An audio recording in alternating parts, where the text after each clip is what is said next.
দেবী মনসার জন্ম রহস্য। প্রাচীন ভারতের পৌরাণিক যুগ। তখন দেবতা, অসুর, ঋষি, মুনি আর দৈব শক্তির মধ্যে চলত নিরন্তর দ্বন্দ্ব ও সংঘর্ষ। এই সবেরই মাঝে এক রহস্যময় নারীর জন্ম ঘটে, যিনি পরবর্তীকালে হিন্দু ধর্মে বিশেষ এক দেবীতে পরিণত হন, মা মনসা। তার আবির্ভাবের কাহিনী একাধারে বিস্ময়কর, তেমনই বেদনার, এবং সঙ্গে জড়িয়ে আছে শিব, পার্বতী, কাশ্যপ মুনি, নাগ জাতি এবং মানব সমাজের বহু পুরনো বিশ্বাস। একদিন মহাদেব শিব গভীর তপস্যায় নিমগ্ন ছিলেন হিমালয়ের নির্জন গুহায়। হাজার হাজার বছর ধরে তিনি কথা বলেননি, চোখ খোলেননি। তার মন ছিল নিবদ্ধ বিশ্বতত্ত্বের গভীরে। সেই তপস্যার ফলে তার শরীর থেকে নির্গত হয়েছিল এক অলৌকিক তেজ।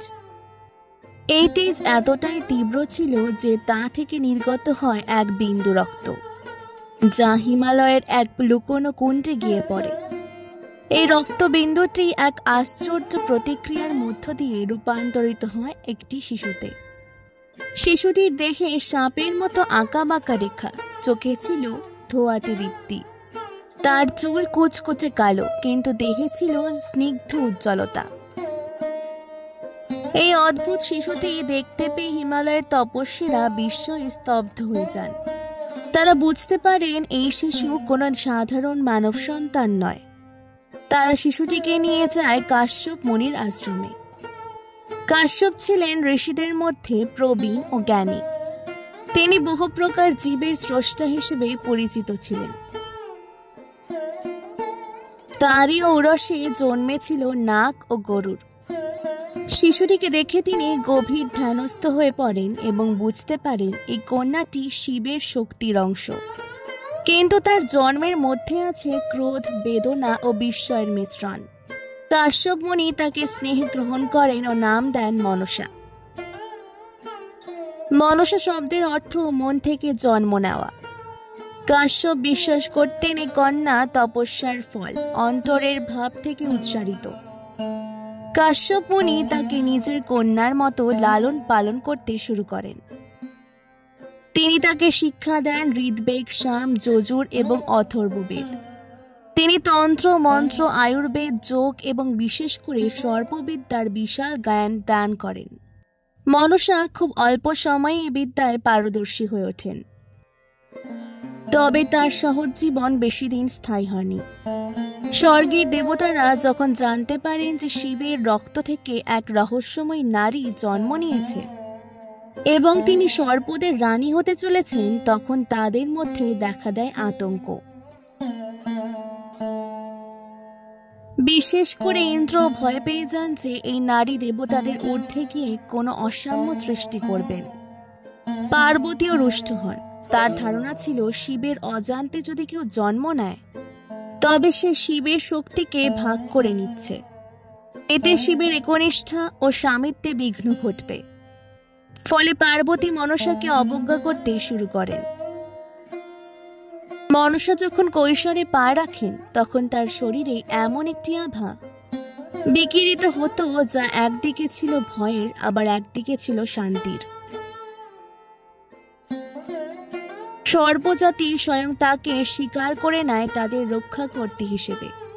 মানুষদের মধ্যে যেসব পরিবার বহু পুরুষ ধরে সাপের কামড়ে মৃত্যুবরণ করেছিল, তারা রাতের অন্ধকারে মনসার কাছে প্রার্থনা করত, তাকে সন্তুষ্ট করতে চাইত। কিন্তু তখনও মনসার কোনো নির্দিষ্ট স্থান বা দেবী রূপে প্রতিষ্ঠা ছিল না। তিনি তখনও এক বিতর্কিত অস্পষ্ট সত্তা।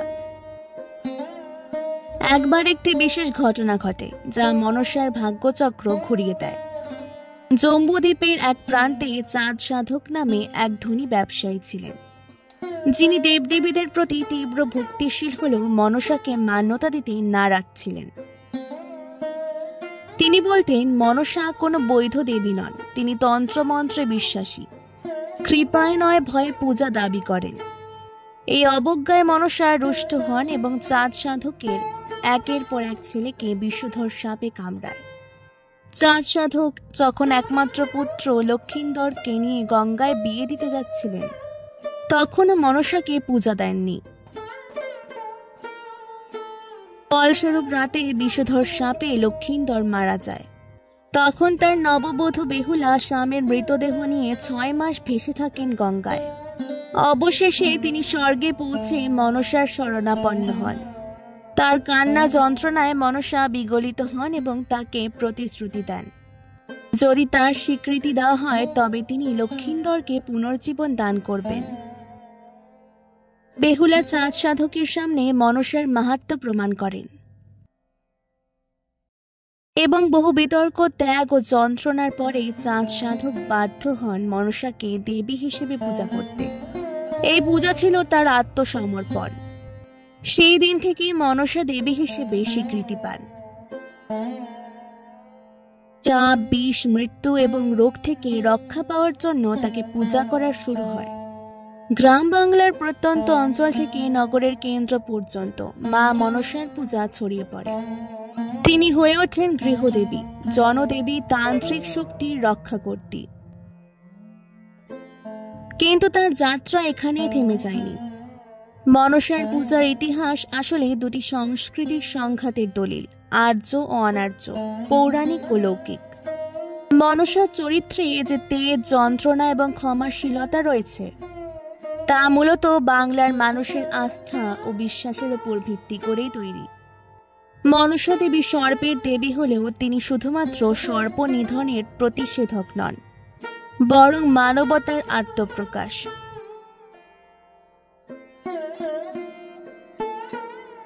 মনসা দেবী হয়ে ওঠার পথে তিনি অনেক ত্যাগ স্বীকার করেছেন। দেবতারা অনেকবার তাকে দমন করার চেষ্টা করেছেন, পার্বতী তাকে মেনে নিতে চাননি, শিব অনেকটা নির্লিপ্ত থেকেছেন। কিন্তু সর্পরাজ বাসুকী তার পক্ষে কথা বলেন এবং মনসাকে নাগলোকের অধিষ্ঠাত্রী দেবী হিসেবে ঘোষণা দেন। বাসুকীর সঙ্গে তার সম্পর্ক খুব ঘনিষ্ঠ। কিছু মতে বসুকী তার ভাই, আবার কিছু পুরাণে বলা হয়েছে বসুকীর কাছেই মনসা সর্পবিদ্যা শিক্ষা পান। সর্পকুল তাকে দেবী হিসেবে স্বীকার করে এবং মানুষকেও তাকে সেই রূপেই মান্যতা দিতে বাধ্য করে। বিংশ শতকের বাংলায় এসে মনসা শুধু তান্ত্রিক দেবী হিসেবে নন, বরং এক নির্দিষ্ট সংস্কৃতির প্রতিনিধি হয়ে উঠেছেন।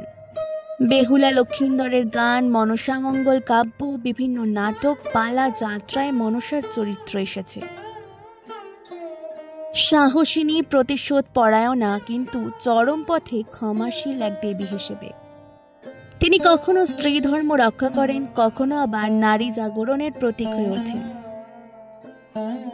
তিনি সেই দেবী যাকে কেউ স্বেচ্ছায় নয়, অনেক সময় ভয়ে পূজা করে, কারণ তার অভিশাপ ভয়ঙ্কর, কিন্তু তার কৃপা অতুলনীয়।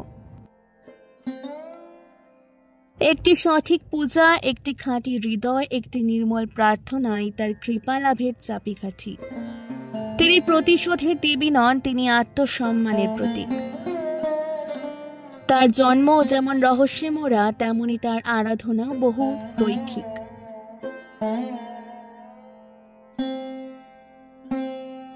মনসা দেবীর আরেক রূপ দেখা যায় মঙ্গল কাব্যে। মনসা মঙ্গল কাব্য রচিত হয় মূলত 1300 থেকে 1800 শতকের মধ্যে। এই কাব্যে মনসা দেবীর বিবরণ যেমন ভক্তি রসপূর্ণ, তেমনি নৈতিক দ্বন্দ্বেও ভরা। এখানে তিনি একদিকে ভয়ানক, অন্যদিকে মাতৃস্নেহময়ী। কেবলমাত্র নারী কেন্দ্রিক পৌরাণিক কাহিনীতে এক নারীর স্বীকৃতি পাওয়ার জন্য সংগ্রাম, অবজ্ঞার বিরুদ্ধে লড়াই এবং নিজের ইচ্ছা শক্তির মাধ্যমে দেবী হয়ে ওঠার যে কাহিনী তা চিরকালীন।